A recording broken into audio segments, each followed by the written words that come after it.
We're part of the state, so 25% of it can go across the state. Do you think the public should be aware of what's going into the ground, I guess is my question. Yes.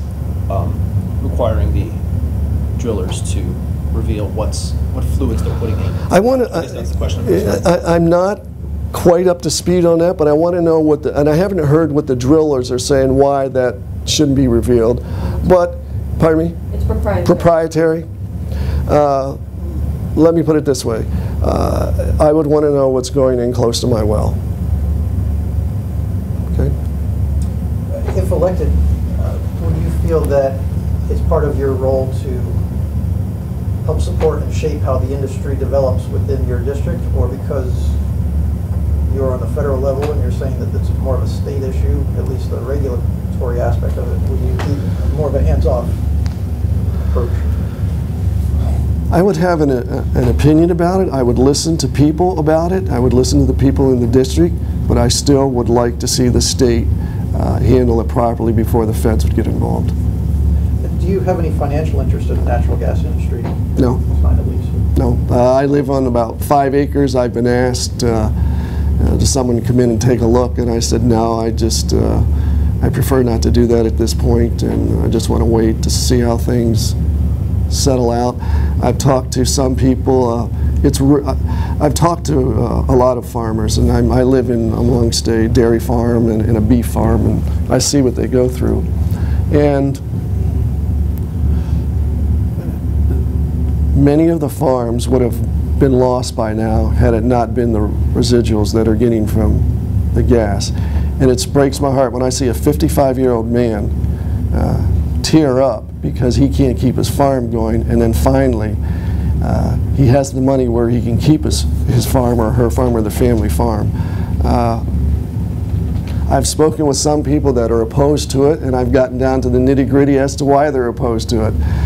They sold their land before 5 years ago, and they should have held on to it for 5 years. Or some people sold for $50 an acre as opposed to waiting to $6,000 an acre. You know, it's all timing. And by and large, from what I am hearing, and I've traveled all 14 counties dozens and dozens of times, that people support it. Look in Bradford County, the unemployment is below 5%. But again, there are issues that arise that have to be taken care of as far as the infrastructure. We can do it, and we can do it right, and we take our time doing it. I don't want to be in a position where in the lumbering area we were stripped of lumber in Lycoming County and everybody left, or in the mining days. You know, as I said, we're very technologically smart, and we can figure these things out. There's a concern among some circles that this industry generates a lot of money and it will try to exert its influence through campaign donations, etc. Are you being approached right now? Are you accepting donations from that industry? And I think it's an issue because we are talking about whether this becomes a federal matter or not.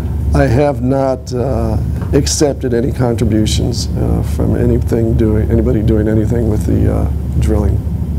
No contributions. Other questions from the group right now? Do you, our paper this morning has the results of our poll saying you're leading Kearney. What do your polls show you? Consistent with yours.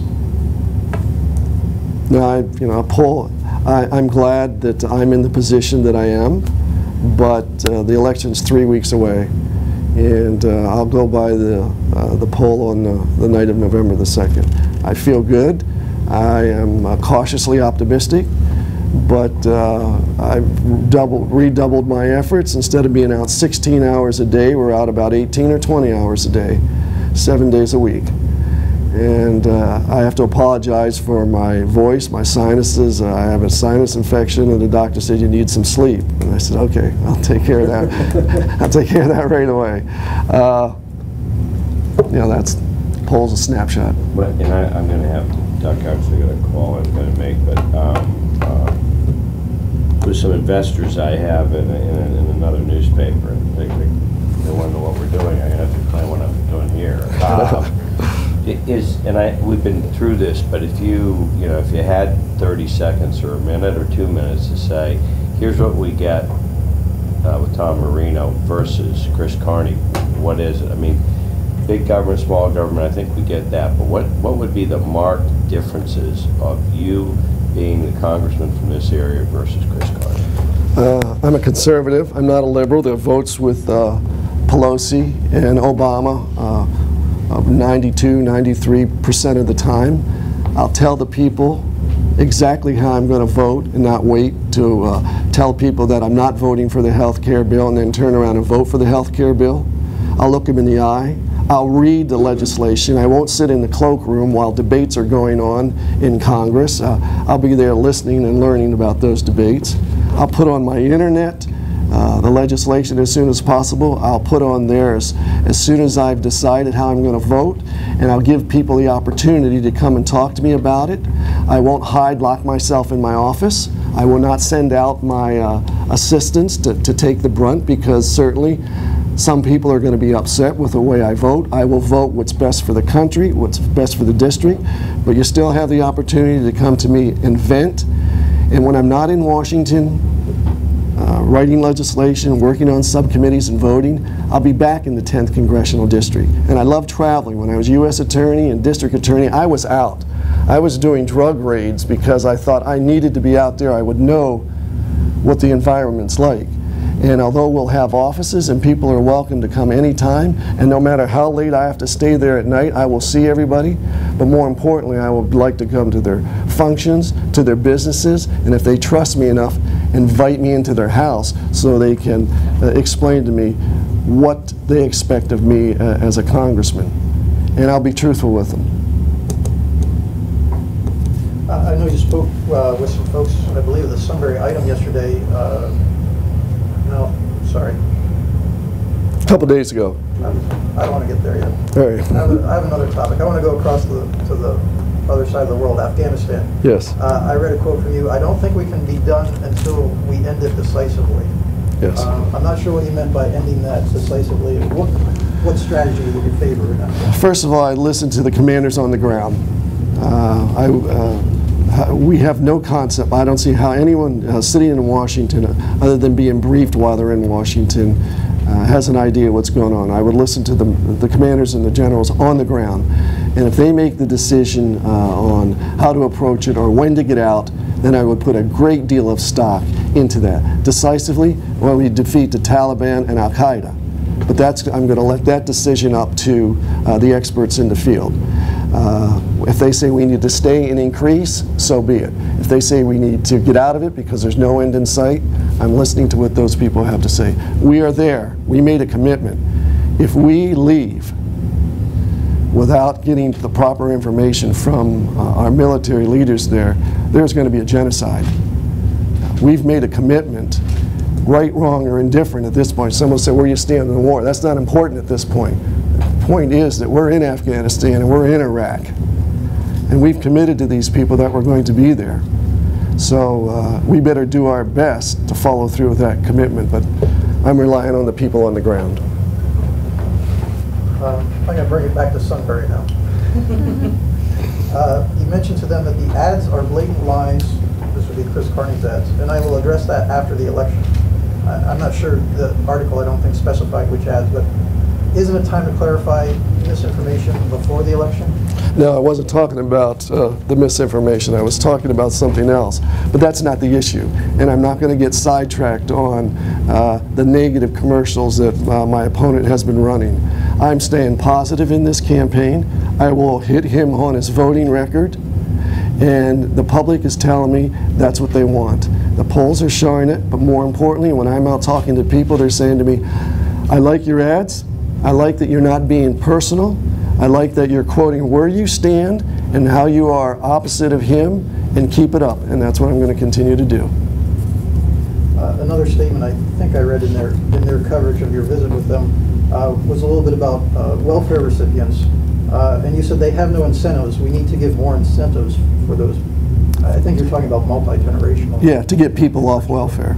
Can you tell me what you mean there by more incentives? Well,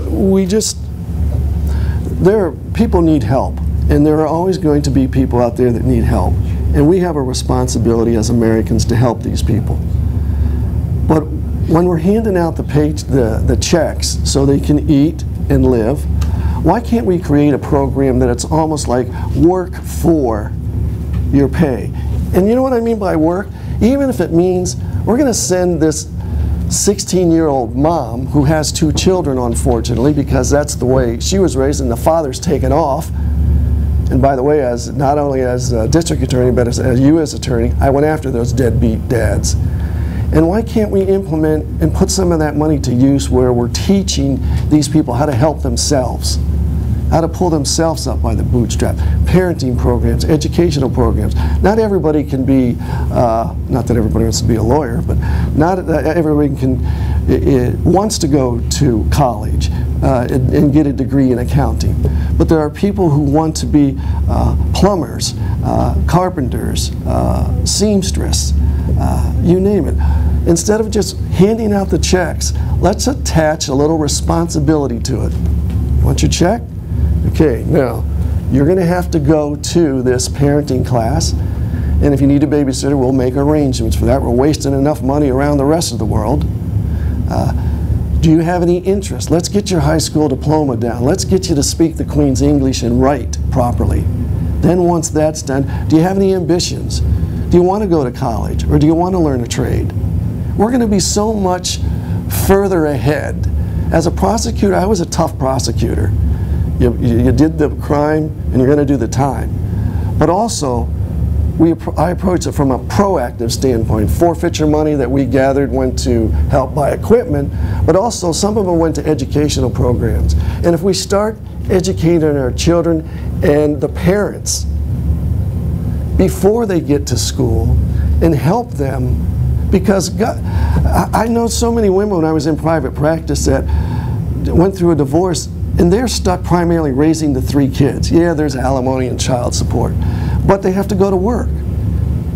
Now what do I do with my kids? And now I got to leave the 12-year-old home to watch the 8-year-old and the 4-year-old because I got to go make some money to help make the rent payment.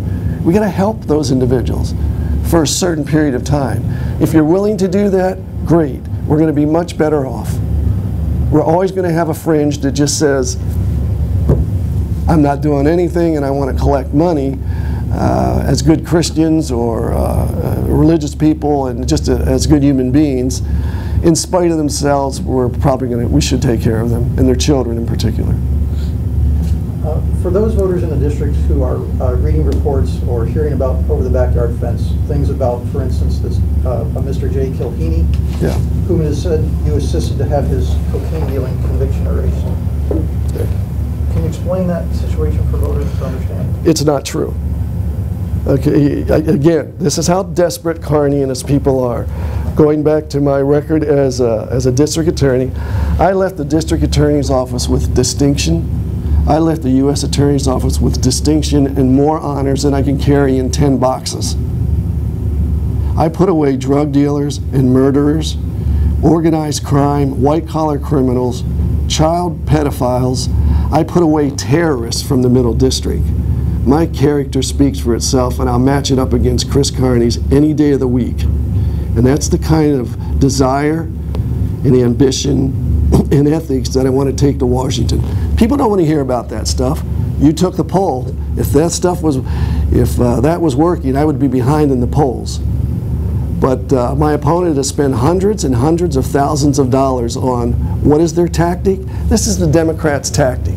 We can't run on our Pelosi-Obama Carney record, who voted for the health care bill and said he wasn't going to, cut seniors by $550 billion, voted for the bailout and the stimulus that the president says is even working now, and voted to expand, put that word in there, expand the TARP, but wouldn't support calling in the TARP money to reduce the deficit.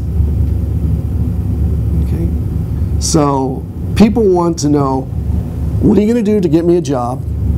What are you going to do to lower my taxes? And what are you going to do to cut the deficit? That's what they're concerned about. They're not concerned about anything else, and I'm staying focused on the issues. And I may not look like I know exactly what's going on according to the pictures that Mr. Carney puts up, but I've got a little moxie, I've got common sense, and I know what the people want, and I'm doing exactly what they want. So you're saying their campaign looked at your entire record, they found one particular case, and now they're just exploiting that case? Yes, exactly. Do you want